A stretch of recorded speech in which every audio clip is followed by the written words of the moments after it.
This is how the vaccination centre in the town of Logistical looked last month, an empty sports hall requisitioned by the mayor and ready to be turned into a vaccine hub.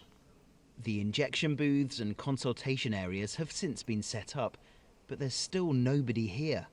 Problems with the supply of vaccines mean the doses allocated for the town have been diverted elsewhere. For the mayor, frustration over the slow process, and there's no fixed date for when he can open the centre. L'ambiance dans une ville comme le Raincy. The feeling here in this town is when everything has been done, everything, with all the logistics, all the healthcare workers, the elected officials, when they're ready to create something exceptional, we're obviously frustrated. We are annoyed because when we promise something to the people, we have to take responsibility and keep our promises. Évidemment, on doit tenir sa parole.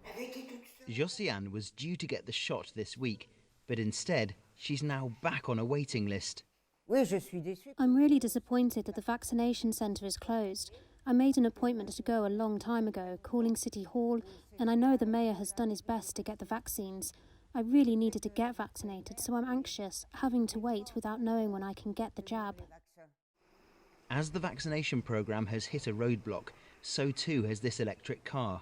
It was meant to be used to reach vulnerable people who cannot come into the centre.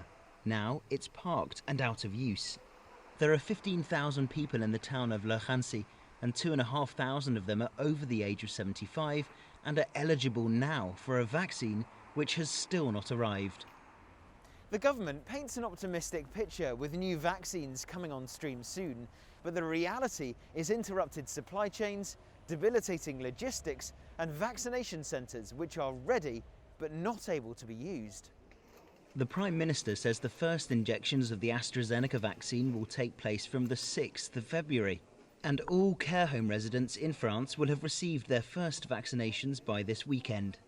The government hopes that overall 4 million people will get their first jabs by the end of this month.